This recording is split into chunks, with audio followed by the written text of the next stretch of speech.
안녕하세요. 민족의 역사의식을 바로 세우고 그리고 후손들을 위한 정신적인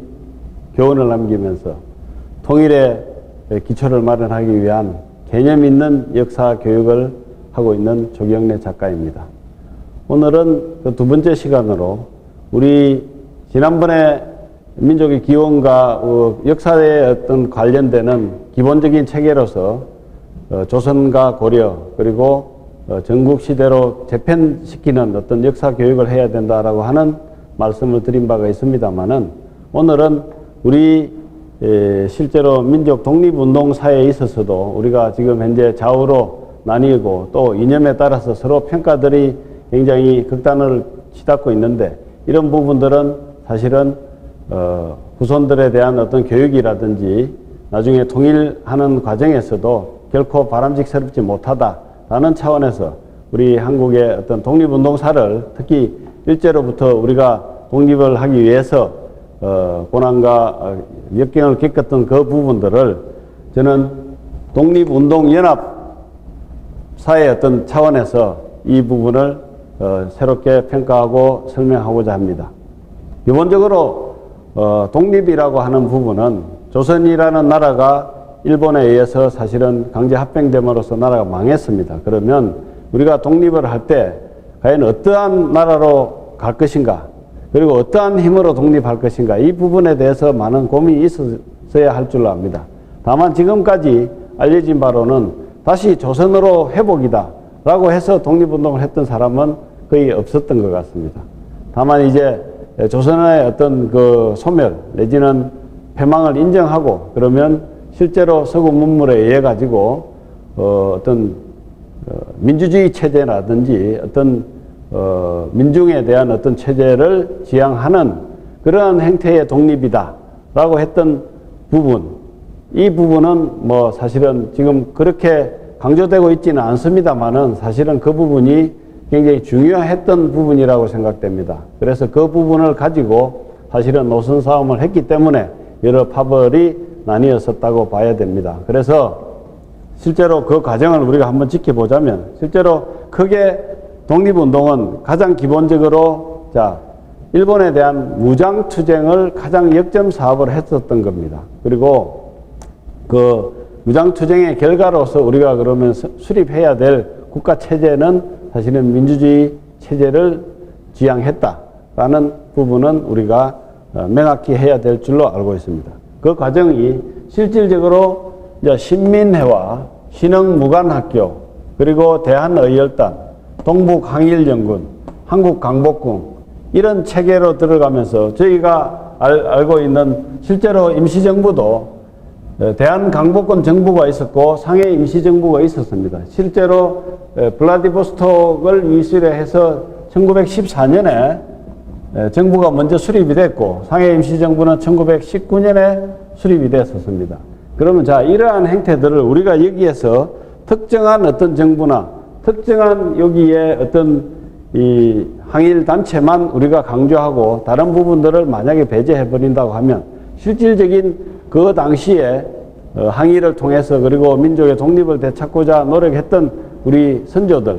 조상님들의 어떤 그 정신 그리고 그 노력을 제대로 평가하지 못하는 것이다 라고 저는 보기 때문에 그렇게 봐서는 안 되고 실질적으로 독립운동 연합 세력이라는 이름으로 우리 전체 독립운동사를 아우러야 된다라고 저는 말씀을 드리고자 합니다.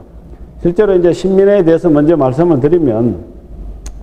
실제로 신민회 운동의 주축이 됐던 분들은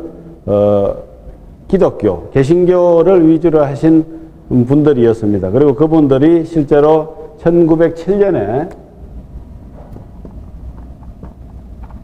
1907년에부터 이제 조직화 시켜가지고 이휘영, 전덕기, 이동영, 이시영, 이동희, 안창호, 윤치호, 양기탁, 이기탁, 김구, 김규식 선생 등 우리가 이름만 들어도 잘 아시는 분들이 실제로 우리나라의 신민회라는 이름을 통해서 이제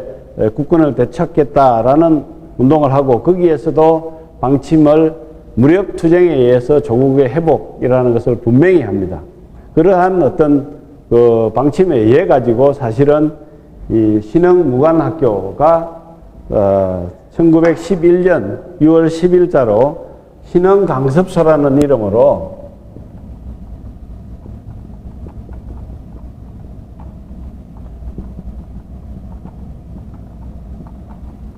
서간도에 수립이 됩니다. 실제로 여기는 물론 다른 교육과정도 있지만 보병, 포병, 기병 등 무력투쟁과 관련하여 실질적인 어떤 그 학습 커리큘럼 과정을 가지고 사람들을 모았고 사람들을 가르쳤습니다. 그렇게 해서 여기에서 교육받은 사람들이 그 다음에 이야기되는 대한의열단 단원도 되고 또 상해 임시정부 요원도 되고 했던 겁니다. 그래서 결국 이러한 신흥무관학교는 물론 여기에도 이휘영, 이동영 이런 분들이 주축이 되면서 여기에 군 설립 자금의 대부분의 지원은 사실은 우리가 알고 있지만 이휘영 선생님은 백사 이항복 선생님의 후손으로서 결국은 이시조선, 이시의 어떤 그 조선의 패망과 관련하여 많은 덕을 봤으나 결국은 그 재산을 실제로 지키지도 못하고 또 후손들에게 물려주는 것도 의미가 없다고 생각했던지 그 많은 돈을 사실은 다 투자해서 실제로 신흥무관학교를 세우고 설립했던 것으로 유명합니다. 그래서 이 신흥무관학교가 결국은 지향했던 것도 무장독립투쟁이었다라고 보고 이 신흥무관학교의 어떤 분들이 실질적으로 자생적 독립운동파라고 사실은 저는 구별할 수도 있습니다만은 이분들이 그러나 이제 자생적인 힘과 어떤 그 독립운동의 사람들을 키워내서 뭔가 무장투쟁을 하려고 하였으나 여러 가지 이제 또 한계를 또 부딪히게 됩니다. 그렇게 되면서 자연스럽게 1920년대 활동들은 이게 대한의열단, 소위 말하는 대한의열단 활동으로 또 독립운동이 대체되는 그런 측면이 있습니다. 대한의열단은 약산 김원봉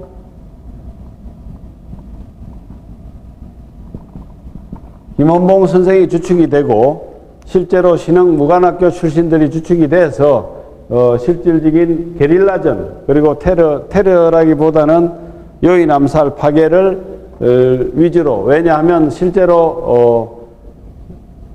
평화적 시위인 3.1 운동 내지는 이러한 어떤 결과로는 도저히 국가를 되찾을 수 없고 수많은 조선 인민들만 피해를 보게 된다라고 하는 어떤 그러한 반성에서 그러면은 무장투쟁을 좀 더 가열차게 하자라는 차원에서 약산 김원봉을 위주로 해서 종로경찰서 폭파 사건이라든지 부산경찰서 폭파 사건이라든지 여러 가지 실질적인 일본 측에서 보면은 테러에 해당되는 그런 행위를 하게 됩니다. 그러나 실질적으로 이 대한의열단의 활동으로도 사실은 국가를 되찾아오고 일본의 막강한 어떤 군사력과 그리고 이런 경제 문화적 어떤 지배를 벗어날 수가 없겠다라고 사실은 반성을 하게 되면서 이제는 사회주의 계열, 사회주의 진영의 도움을 이제 청하게 됩니다. 그 대표적인 것 활동이 실질적으로는 이제 저희가 동북항일연군으로 표현되는데 우리는 동북항일연군 하면은 물론 김일성 현재 북한의 어떤 국가를 수립했던 김일성을 떠올리게 되기 때문에 동북항일연군의 활동에 대해서는 많은 부분이 사실은 잘 알려져 있지 않습니다. 그러나 실질적으로 항일연군, 연합군을 결성하면서 결국 공산당 계열과 그리고 그때 당시에 중국 국민당 계열 그리고 토착 항일 무장 세력들이 연합해 가지고 실질적으로 1935년도부터 1942년도까지 실질적으로 사회주의 내지는 공산주의 이념과 연대하여 무장투쟁을 하면서 국가를 되찾겠다라고 하는 그러한 운동을 하게 됩니다.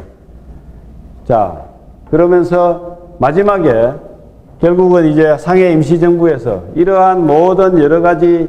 무장투쟁이나 여러 가지 활동이 있었지만은 결국은 일본으로부터 어떤 직접적인 무력투쟁을 해보지는 못했고 실질적으로 대대적인 군사행동을 감행하려고 각종 공산주의 세력, 토착